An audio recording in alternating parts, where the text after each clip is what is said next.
Eu iniciei a homeopatia à procura de remédio não tóxico para as minhas filhas quando eram pequenas e, de repente, vejo-me a perceber que nós somos muito mais do que aquilo que vemos. Homeopathy is so much more than similibus curantur, which is quite a lot by itself. It is immaterial, reaches the deepest aspects of the living organism, and was born in Hahnemann's love of humanity and desire to relieve suffering. Isto apareceu hoje aqui num artigo que eu li e identifiquei-me com as palavras que estão aqui. Efetivamente, a homeopatia é mais do que medicina. É mais do que procurar um tratamento específico para uma dor ou para uma situação clínica. A homeopatia faz-nos ultrapassar as nossas barreiras de médico para ser humano e para nos desafiarmos na nossa capacidade de dar. Então, vamos agora outra vez à medicina dentária. Medicina dentária integrativa, um caminho de evolução. A intervenção do médico dentista no paciente deve evoluir no sentido de aumentar a sua capacidade de avaliar o todo e integrá-lo no projeto terapêutico. A homeopatia vem, tal como outras práticas complementares, não lhes chamo alternativas, porque elas não alternam com a medicina convencional, elas completam a medicina convencional.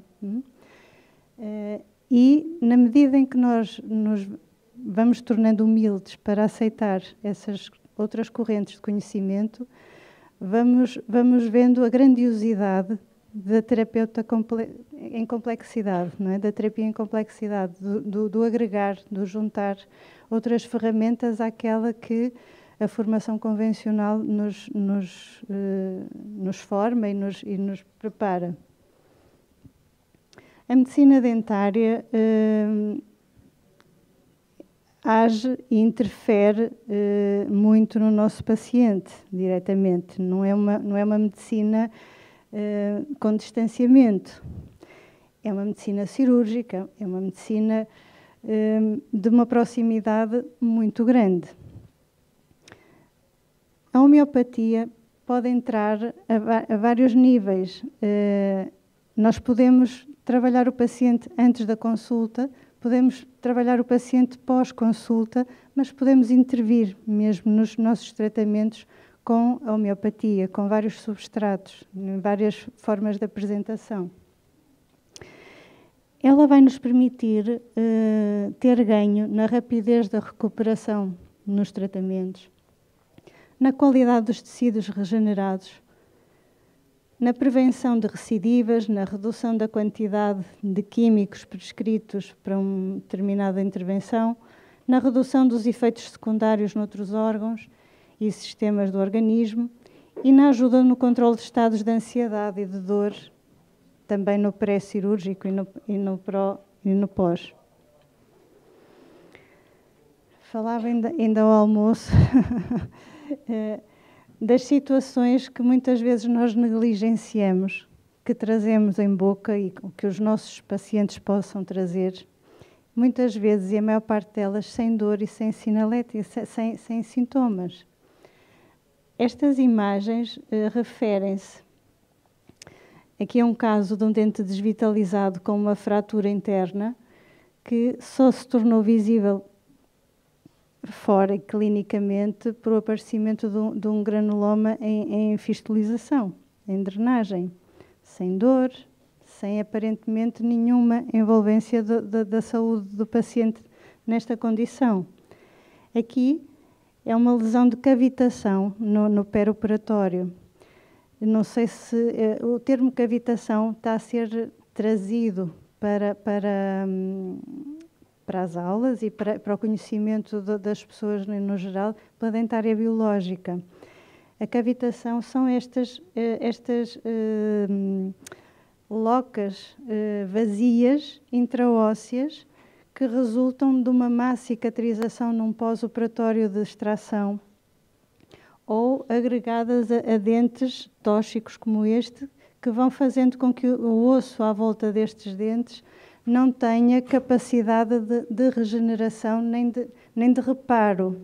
Então vão-se formando cavitações, e hoje a Alemanha tem um grupo a fazer um grande estudo sobre isto e a publicar vários artigos, não para a medicina dentária diretamente, mas estes estudos estão a ser vistos e observados com muito cuidado pela oncologia, porque pacientes que têm cavitações aparecem com níveis de CCL5 e RENTs, que são 2 marcadores de citocinas inflamatórias, extremamente elevados, muito elevados. E esses marcadores são encontrados na oncologia, em casos ativos de cancro. A relação que este grupo de dentistas, um dos grupos está em Munique, outro está nos Estados Unidos, o que eles estão a tentar mostrar é que 90%, e isto são os dados atuais, 90% por exemplo, do cancro da mama tem situações de cavitação na boca e geralmente relacionados aos premolares. São coisas muito interessantes para nós percebermos que a patologia silenciosa provavelmente é aquela que nós temos em boca mais perigosa para a condição de saúde geral do nosso paciente. Isto é uma lesão tumoral.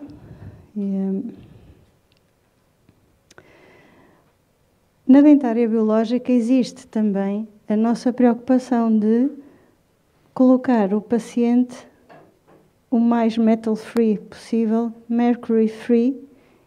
Hoje já deveria não existir, mas infelizmente ainda existe a aplicação de mercúrio na boca, mas não é só esse cuidado de não colocar, o cuidado de retirar também é muito importante que todos saibam que não devemos mexer em amálgamas sem o devido cuidado. O momento de retirar e de pôr são os momentos de maior volatilização do mercúrio.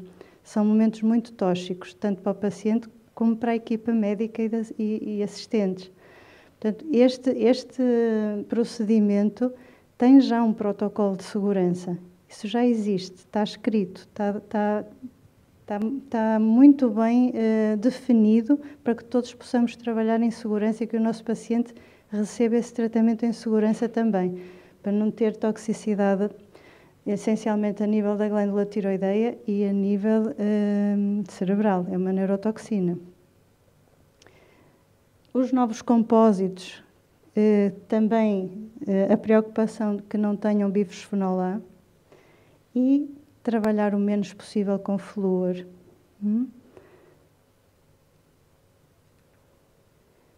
Dentro desses materiais, já todos ouviram falar no implante de cerâmica. O implante de cerâmica está a vir lentamente, mas está em força a vir tentar substituir o titânio. Aqui também devo-vos dizer que a principal diferença que eu encontro pessoalmente, e eu sou o sponsor deste implante na Europa, é energética. Em termos de cicatrização, o implante de titânio está ótimo, quase todos nós já temos implantes de titânio na boca excelentes a trabalhar. Não é esse nível, o que um faz, o outro faz. Mas a nível energético, quando nós passamos, e já vamos buscar a homeopatia, eu já lá chego, quando nós começamos a ver o nosso paciente no seu todo, no seu potencial energético, que nós não queremos fragilizar, este implante faz sentido, ok? Este implante é mais harmonioso energeticamente no nosso corpo. A intervenção de colocar implantes não é um miminho. Isto também, e muitas vezes quando nós vamos colocar implantes num paciente, nós temos tábuas ósseas muito finas. Nós fazemos a perfuração para colocar o implante e a tábua óssea aqui em vestibular rebenta quando temos pouco osso. Aqui, esta imagem não está muito clara, mas é a colocação do ozono. O ozono é maravilhoso também na nossa prática clínica. A instrumentação do implante de cerâmica, a colocação do implante intraósseo, nós estamos a agregar um corpo estranho ao nosso corpo.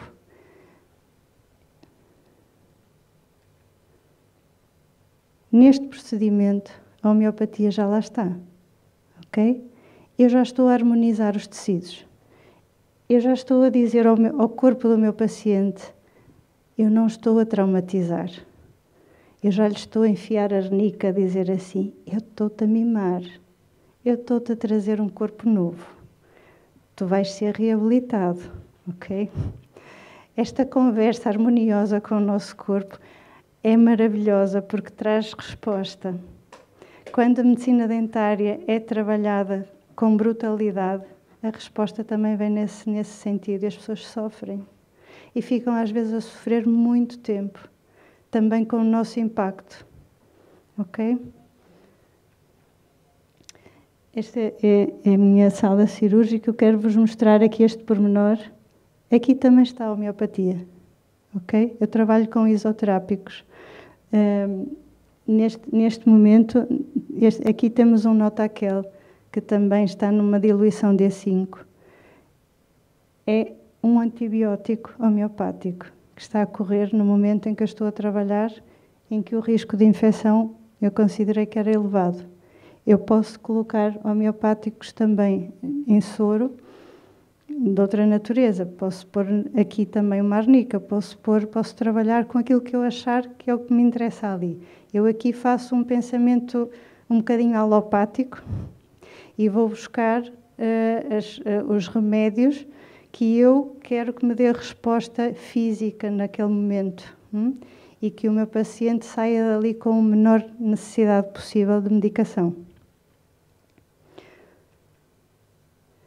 Ainda na outra cirurgia que estávamos a ver, vamos à parte da regeneração, onde nós vamos buscar, não sei se conhecem esta imagem, são fatores de crescimento, são produzidos pelo nosso próprio sangue. Este fator de crescimento é envolvido em biomaterial e é ele próprio, também aqui injetado com homeopático, que faz a regeneração deste espaço e que vai fazer com que este osso não sinta que foi maltratado, ok? Não sinta que há lesão. Então este dente é mesmo um dente novo, é a terceira dentição que chega. É um dente feliz. Mas nunca esquecer, a homeopatia faz-nos individualizar, ok? Então, nem sempre isto é possível, porque isto requer tempo. Mas há casos clínicos em que são desafiantes e que nos fazem fazer este percurso. Então, quando nós temos um caso, como é o que eu vos vou mostrar, que surge na minha consulta em 2014, com este fascis, e com esta situação clínica, e está aqui só uma imagem pontual, este paciente esteve 10 anos a tomar antibiótico de meio ano. Há situações, e vou ser rápida, mas eu estava a falar ao almoço e percebi que realmente a maior parte das pessoas não sabe. Quando nós temos uma periodontite, uma infecção crónica na boca, é muito tentador para a medicina dentária resolver rapidamente o problema do paciente, retirando todos os dentes e colocando implantes, como se estivéssemos a vender duas soluções numa só. Resolver a infecção e resolver a estética e a função. Não é assim, ok? Não é assim. Nós temos uma coisa no nosso corpo que hoje sabemos que é um outro órgão, que é o microbioma. O microbioma é o todo, a microbiota oral é parte do microbioma, mas sem querer defender a minha loja, a microbiota oral é impactante de forma efetiva para todo o microbioma. Hoje sabe-se, inclusive, que o Fusobacterium nucleatum, eu adoro bichinhos, é uma das bactérias que está na parede do tumor do cólon. Isto, no meu tempo de faculdade, era impossível de se pensar. Bactérias da boca são da boca e nunca chegarão ao intestino vivas. Passam pelo estômago, o estômago queimou. Não, isso é impossível. Foram identificadas na camada protetora do tumor. Ok? Então, os bichinhos da boca estão em todo lado e são impactantes na nossa saúde. Quando se faz um paciente que vinha com uma periodontite, uma extração total, e colocamos os implantes sem ter tratado primeiro a periodontite, e a periodontite trata-se. Antigamente não. Hoje trata-se, ok? E isso é fundamental, porque nós temos que desbravar aquele biofilme, nós temos que descodificar aquela microbiota para resultar em boas bactérias, para quando os implantes forem para lá, se ainda for necessário, porque eu devo-vos dizer que já fiz muitos trabalhos destes em pacientes que depois já não põem implantes. Porque quando fazemos o trabalho de recuperação, todos os tecidos agradecem e agarram os dentes outra vez. Ok? Quando se faz esse trabalho e temos que substituir por implantes, nós já vamos colocar implantes numa boca cuja microbiota está saudável e o registro já é saudável. Ok? Uma curiosidade, o Helicobacter pylori, que todos tratam no estômago, está nos sulcos gengivais. Não adianta dar antibiótico para o estômago sem olhar para a boca. A fonte está lá. Este foi o fascis do paciente no fim do tratamento. E este, sim, só consegui com a homeopatia. Este paciente estava encharcado com os antibióticos que tomou a vida toda, estava intoxicado, o corpo dele já não respondia a nada. Então, nós fizemos esta imagem do maxilar inferior, fantástica, tudo cheio de pus, cavidades abertas em drenagem. Então, infecção, reabsorção óssea, edema, dor, hemorragia, supuração, halitose. A nível geral, um paciente com astenia física e psíquica, desmotivação, depressão, dores articulares, gastrite, irregularidade intestinal, funcionamento mau do sistema urinário. Era um jogador de vôlei que deixou de jogar, era uma pessoa apática dentro da família. Aliás, quem me trouxe à consulta foi a esposa. Ele já nem força anímica tinha para procurar ajuda. Modalização. Localização das lesões, sintomas, agravamento, melhora, concomitâncias. Fazemos o quadro de Hering para poder perceber o paciente que temos à nossa frente. Classificação, modo reacional psicótico, precisa drenar, secreção crónica das mucosas, desenvolvimento lento, insidioso e progressivo, tendência depressiva reacional, submetido a tratamentos repetidos. E modo reacional luético também. Gengivite, periodontite, halitose, artrite reumatoide. Então aqui definimos medicamentos do modo reacional e medicamentos sintomáticos. E começamos o nosso tratamento. Medicamentos de fundo e depois medicamentos de manutenção. As lesões foram curando, houve cirurgia também de cortagem, houve limpeza, houve infiltração, houve ozono e conseguimos trazer um paciente à vida. Voltou a jogar vôlei, voltou a ser uma pessoa feliz, ativa, com saúde.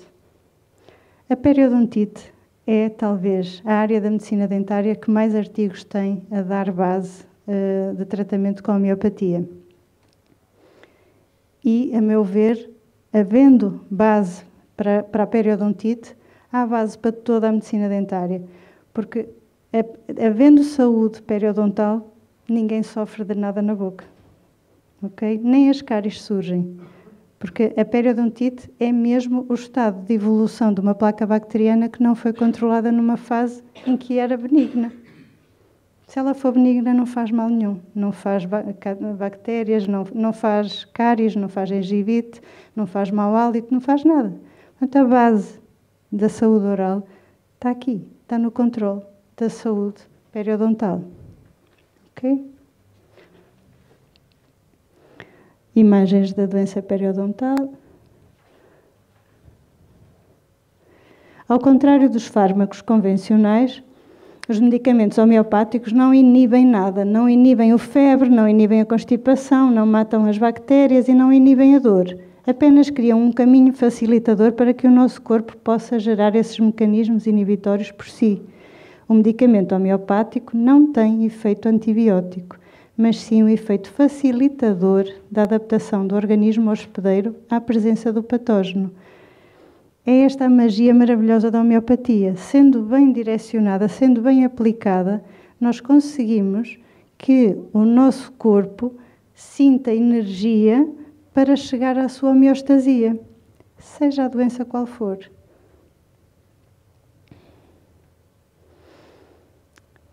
Esta é a base da homeopatia, que vocês já sabem, os procedimentos para chegar à produção. O caminho do adoecer, que também é conhecido de nós todos, começamos nas alterações bioelétricas, para só depois passar às bioquímicas, alteração da função celular, alteração morfofuncional, e só aqui, quando é morfológica e física, é que a medicina convencional faz o diagnóstico. Mas a homeopatia vai trabalhar aqui. Então, a homeopatia consegue...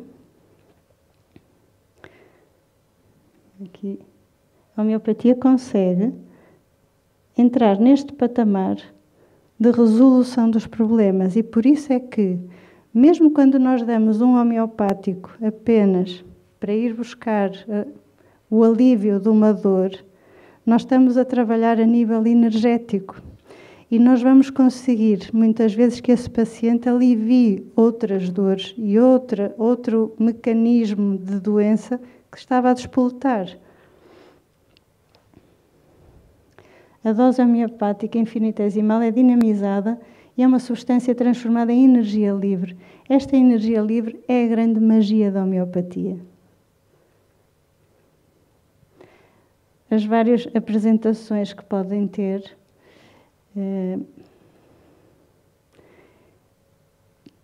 medicamentos que nós podemos usar na medicina dentária, e se quiserem, acho que isto pode ser útil para todos, aqui já de uma forma mais alopática. O natron muriático, usado nas quelites angulares e lábios secos. As quelites angulares é os cantinhos dos lábios secos e gretados. A calcária carbónica, usado na dentição tardia, na fase de erupção dentária, com atraso. Antimónio crudum, na dor de dente que agrava à noite e pelo calor, problemas da ATM, falava ali no bruxismo e nos problemas de contratura muscular relacionados com a articulação temporomandibular, as nevralgias, gengivite e periodontite, o arsénico alvo, gengivas hemorrágicas, inalveolite. A alveolite é a cicatrização anómala pós-extração, é aquela cicatrização com dor que requer normalmente muitos antibióticos para a pessoa aliviar e conseguir fechar o alvéolo pós-cirúrgico. A beladona, em caso de abscessos de evolução recente, latejante também. O bruxismo, que causa dor de dentes. O acónito, na apreensão, aqui está posto o acónito numa forma mais mental. Quando o paciente se apresenta apreensivo ou a querer desenvolver um ataque de pânico, que é muito vulgar na medicina dentária. A condição física e mental de bloqueio súbito, ansiedade e medo. O gelzémio, como um efeito ansiolítico. Existem também os complexos homeopáticos. Este era o que eu falava há bocadinho, que tem o penicillium crisógeno, usado como um efeito antibiótico sem o ser. É muito interessante também, eu gosto imenso da linha do professor Henderlin. Os R's, que põem dentro de um só substrato muitos remédios. O Traumil em ampolas pode ser usado também na nossa prática clínica, injetar no momento das cirurgias, ou também nas contraturas da ATM. Em grânulos, o sínfito, a silícia, a arnica sempre. A medicina dentária devia ter sempre arnica. Qualquer coisa que a gente faça num paciente, uma simples destartarização, é traumática, não é? Mesmo com jeitinho, é traumática. A arnica pode ser uma mais-valia muito grande no nosso trabalho. Em termos de dor, várias caracterizações de dor. Acho que aqui é melhor fotografar do que eu estar... É interessantíssimo como isto funciona. Aqui está outra vez a arnica na dor pós-traumática.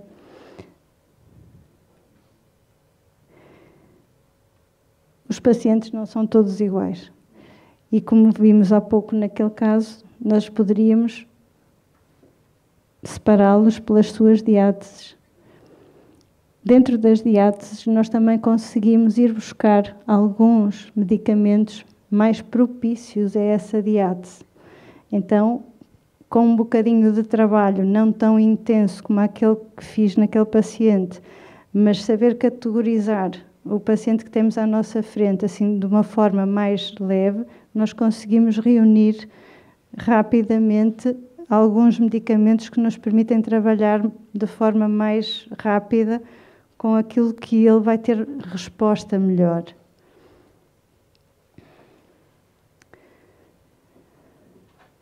Aqui está também um caso de gengivite hemorrágica espontânea, aqui uma periodontite crónica, os tecidos inflamados, estes tecidos são mesmo beladona, são edematosos, vermelhos, latejantes.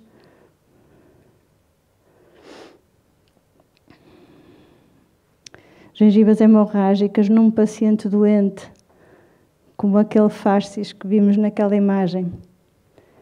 Arsénico album, perfeito. Ferrum fosfórico em gengivas que sangram após a escovagem. Atenção, aqui devo também chamar-vos a atenção que, como terapeutas, como médicos que são, quando o paciente diz, eu quando escovo as minhas gengivas sangram, então vamos fazer um ferrum fosfórico. Estão a fazer muito bem, mas não se esqueçam de falar ao vosso paciente que por trás de uma hemorragia nunca é normal ter hemorragia gengival, nunca. Nós podemos atuar com os homeopáticos para o ajudar a estabilizar e não progredir, mas uma gengivite hemorrágica significa das duas uma, ou alguma discrasia sanguínea, uma anemia, por exemplo, ou outro tipo de discrasia que tem que ser diagnosticada, ou presença de placa bacteriana patogénica subgengival. Sub ou supra, mas normalmente quando já há hemorragia, há subgengival. E aqui, alertando, não sei se está aqui algum dentista, mas mesmo que haja, sabem que é verdade o que eu vou dizer, a maior parte dos colegas faz destartarização supragengival e não toca na área subgengival. Então o paciente sai da consulta com as mesmas bactérias que entrou. Ok? Não fez o verdadeiro tratamento de profilaxia. Ok. Os herpes, eu vou agora ser um bocadinho mais rápida, que eu já me estendi em tempo. Certo. Psicose, cáries precoces, se quiserem fotografar. Aqui os casos tumorais, também silenciosos. Este tumor já a unir a boca com o seio maxilar, sinusite crónica provocada por um tumor deste género. Okay? Muitas vezes o paciente nem vai ao dentista, trata-se de uma sinusite crónica, meses, anos, e a fonte estava no tumor associado ao dente que estava ali. aqui, tumor, seio maxilar com invasão, aqui ainda se nota uma linha óssea, na hora da cirurgia houve abertura, na hora da cirurgia já não tinha lá osso nenhum. Também colocamos homeopatia nos nossos impregnados na hora cirúrgica. Pólipos. Outro adiate e a sua caracterização homeopática. A melogênese imperfeita. Aqui vamos trabalhar muito as calcárias nestas crianças, não só na resolução, mas depois no acompanhamento enquanto crescem. Nos casos de hemorragia, o luteísmo, os medicamentos que podemos associar, coleção de pus sem drenagem, o pirogénio é um dos medicamentos homeopáticos que pode ajudar aqui também. Cáries de evolução galopante em crianças aparentemente com boa higiene oral e com boa alimentação. No entanto, se repararem, há aqui um fascis de hipotiroidismo brutal, não é? Que é outra coisa que é pouco diagnosticada nas crianças. Há muitas crianças em hipotiroidismo por fazerem, por exemplo, piscina em piscinas de cloro. Tem a tiroide bloqueada com o cloro. Então, os dentinhos desmineralizam e fazem cáries. Também aí nós podemos atuar. Estes são. E nossa, desculpem-me agora estar a passar rápido.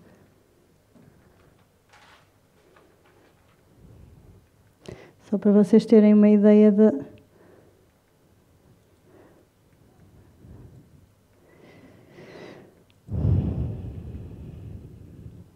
Os mercúrios, a retirada do mercúrio com isolamento. Alguns dos homeopáticos que nós podemos usar, ajudar na quelação. Outros homeopáticos úteis na medicina dentária. Se quiserem ficar com... Este é um caso muito recente também na clínica. Cancro da língua. Muito cancro surgiu na nossa consulta depois do Covid. Muita gente que ficou com lesões a crescer e que não foram ao consultório com medo da infecção. Infelizmente. Este foi um deles. Esta paciente, infelizmente, já não tem língua. Cortou e recidivou. Ainda assim, está a fazer o protocolo Banerjee, que também é uma postura na homeopatia muito interessante. Na dentária biológica nós usamos muitas outras coisas. A minha caminhada pela homeopatia, inclusive aqui com o pai Banerjee. Desculpem ter terminado assim de forma tão rápida. E obrigado. Espero que tenha dado para ver.